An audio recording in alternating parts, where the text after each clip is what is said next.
जो भारत में रहती हैं जी दो कम्युनिटीज़ जो भारत में रहती हैं, मेजॉरिटी कम्युनिटी 80% जिसको कहते हैं हिंदूस और 20% मुस्लिम्स, उनके बीच में गलत या सही ये भावना है कि इस्लाम जो फैला था वो तलवार के ज़ोर से फैला था। हिस्टोरिकल फैक्ट है या ये मिथ है कह नहीं सकते, लेकिन क्या ये सच है कि 3000 से 6000 तक हिंदू मंदिरों को गिरा के मस्जिद में बदला गया?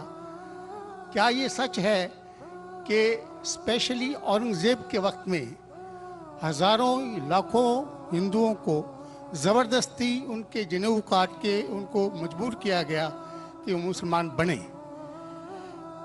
नंबर 2, जो कि आज के समय के अनुसार एक सवाल मैं पूछ रहा हूँ, हिंदुओं पर हिंदू मैरिज एक्ट लागू है, जिसकी परिभाषा में सिवाय क्रिश्चियंस और मुस्लिम्स को छोड़ के बुद्ध, जैन को, सिखों को, सबको शामिल किया गया है। क्या मुसलमानों का ये कहना नहीं बनता कि आप सबको शामिल करते हैं हिंदू मैरिज एक्ट में, इसका नाम बदल के एक ऐसा एक्ट बनाया जाए जो सब पे लागू हो, या इसके अल्टरनेटिवली एक यूनिफॉर्म सिविल कोड जो दोनों धर्मों के अच्छे टेनेट्स को शामिल करे उसको लागू किया जाए? एक चीज़ मैं ये समझता हूँ कि मुस्लिम लॉ में जो विल है, जिसके अंदर ये लिखा है कि 1/3 से ज़्यादा कोई विल नहीं कर सकेगा, इसका मैं इनकॉर्पोरेशन अगर यूनिफॉर्म सिविल कोड बनता है तो मैं चाहूँगा कि वो हिंदुओं पे भी लागू हो। ये नहीं है कि हिंदू मैरिज एक्ट को अगर इंडियन मैरिज एक्ट में बदला जाए तो मुसलमानों पे लागू हो और हिंदुओं पे कोई चीज़ ना आए। मुझे इस्लाम में ये चीज़ बहुत अच्छी लगी। ऐसे ही कोई यूनिफॉर्म सिविल कोड के लिए ये मुस्लिम आगे क्यों नहीं आ रहे, इसकी वजह मुझे बताई जाए। भाई साहब ने 3 सवाल पूछे एक सवाल में। पहला सवाल कि हिस्ट्री से पता चलता है कि इस्लाम तलवार के ज़ोर पे फैला कि नहीं, लेकिन ये मुझसे पूछ रहे क्या ये हकीकत नहीं है कि 3000 से ज़्यादा मंदिरें गिराई गई थी और मस्जिद बनाए गए और बहुत से लोगों का कत्ल किया गया है? ये बिल्कुल गलत है, अफवाह है। ये मैं कह सकता हूँ कि कुछ मंदिरें शायद गिराई गई होंगी, इससे मैंने कहा तो एक भी मंदिर नहीं गिराई गई। हो सकता है कि कुछ मुसलमान अपने आप को जो मुसलमान कहते हैं उनने आके कुछ मंदिरों को गिराया होगा और मस्जिद बनाया होगा, हो सकता है।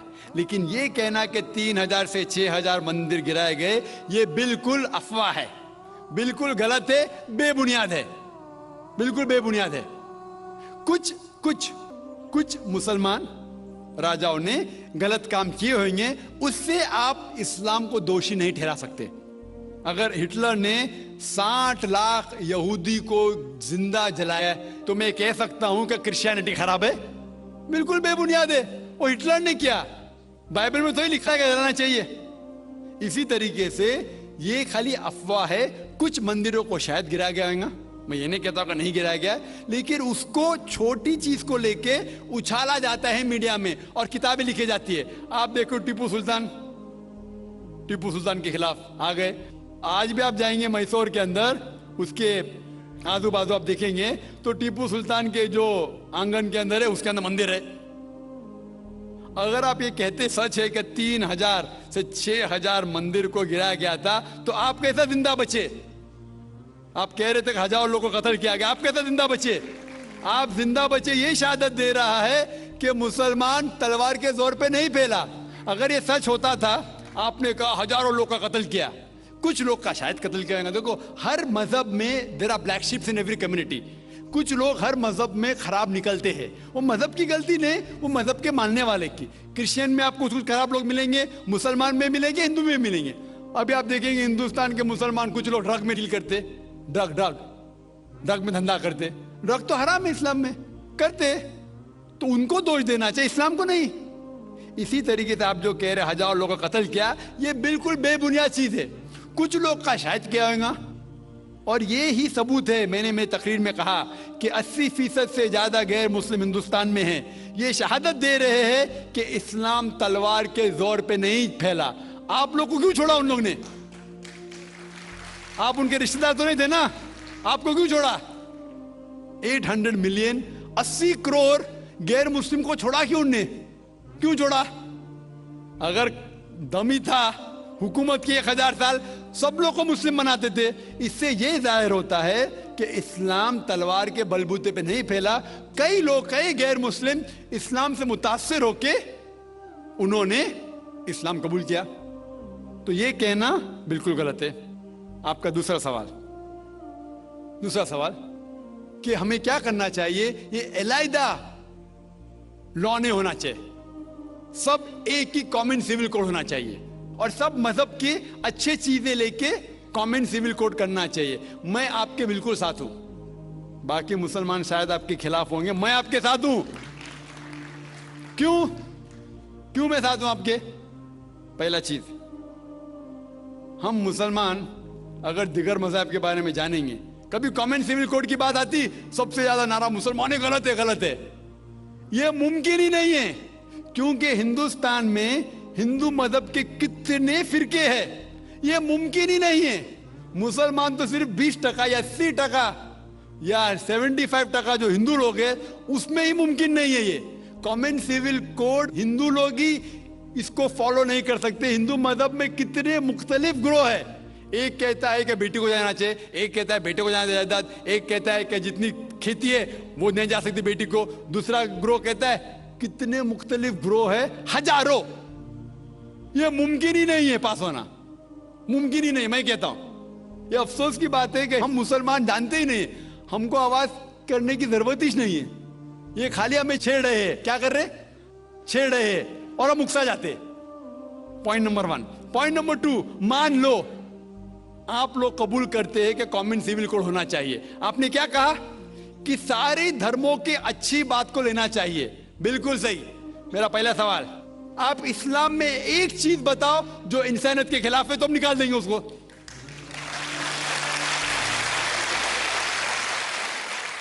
आपका यह कहना बिल्कुल सही है कि बाकी मज़ाहिब की अच्छी चीजें जो है, मिसाल के तौर पे मैंने तकरीर की similarities between Hinduism and Islam, तो जो अच्छी चीजें हिंदुइज्म की मैं ले चुका हूं।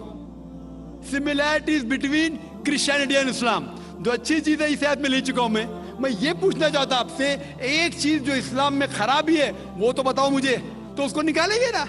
लेकिन मंच के ऊपर जब डिबेट होएगा, इंशाल्लाह मैं आऊंगा इंशाल्लाह। हाँ, मंच पे जब डिबेट होएगा कि हम क्या करेंगे, हर मज़हब की अच्छी चीज होंगी। तो मैं ये चाहता हूं कि इस्लाम की तरफ से उस मंच पे, उस स्टेज पे इंशाल्लाह मैं आऊंगा। ये चैलेंज है। कोई भी शख्स हिंदुस्तान में हो, मिनिस्टर हो दो, कोई भी स्वामी हो दो, कोई भी शंकराचार्य हो दो, इंशाल्लाह मैं तालिब इल्म हूं इस्लाम और दीगर मज़हब का। मैं तस्लीम करता हूं कि डिबेट होना चाहिए, हक बात जो निकली, लेकिन उसके ऊपर अमल भी होना चाहिए। हक बात जो सबसे बेहतरीन है इंसानियत के लिए, उसके ऊपर अमल होना चाहिए। इसलिए जो आखिरी किताब जो अल्लाह सुब्हानहू व तआला नाजिल की कुरान शरीफ, वो इंसानियत के लिए सबसे बेहतरीन किताब है, उसके ऊपर अमल होना ही चाहिए। आपका तीसरा सवाल, क्या ये हिंदू जो है इनहेरिटेंस के अंदर, ये इनहेरिटेंस जो होता है इस्लाम के अंदर, 1/3 हिस्सा, 1/3 हिस्सा हम विल में दे सकते, देना जरूरी नहीं है, दे सकते हैं। इस्लाम के जो विल के अंदर जो आता है इनहेरिटेंस, वो कुरान की आयत है सूरह निसा की सूरह नंबर 4 आयत नंबर 11, 12 और 176। उसमें कहा गया है कि जो भी आपकी जायदाद है, अल्लाह सुब्हानहू व तआला कह चुका है कि आपके बेटे को बेटियों से डबल मिलेगा। आगे लिखा गया है आपके वालिदैन को 1/6 मिलेगा। सिर्फ अगर बच्चे हैं तो वालिदा को दोनों को 1/6, अगर बच्चे नहीं है तो वालिदा का 1/3। आगे बढ़ती आयत नंबर 12 पे लिखा है कि आपकी बीवियां जो आपके लिए छोड़ेंगी, अगर बच्चे नहीं आपको आधा मिलेगा, बच्चे हैं तो 1/4 मिलेगा। आप जो आपके बीवियां के लिए छोड़ते हैं, बच्चे नहीं तो उनको मिलेगा 1/4, 1/4, बच्चे हैं तो 1/8, 1/8। डिफिकल्ट है, याद रखना, आप जाके रेफरेंस देख सकते हैं, सूरह निसा सूरह नंबर 4 आयत नंबर 11 से 12। और इसके बाद अगर आप किसको विल करना चाहते हैं अपनी जायदाद, मैक्सिमम 1/3, लेकिन ये विल जो करेंगे आप, ये इन लोगों में से नहीं होना चाहिए। आप नहीं कह सकते कि मैं मेरे बेटे से ज्यादा मोहब्बत करता हूं, बड़े बेटे से, इसलिए उसको ज्यादा दूंगा, ये बिल्कुल गलत है। लेकिन जो ये दायरे में नहीं आते हैं इनहेरिटेंस के, उनको आप 1/3 हिस्सा दे सकते हैं। आप कहते हैं आपको ये चीज बहुत पसंद है, आप भी करना चाहते हैं, आपको कौन रोक रहा है?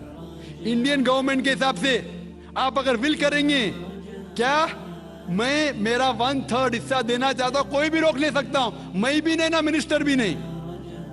और पूरा अगर फॉलो करना चाहते सच्चा धर्म, आप इस्लाम कबूल कर सकते, हम आपको वेलकम करते। वाखिर दावाना अल्हम्दुलिल्लाह रब्बिल आलमीन।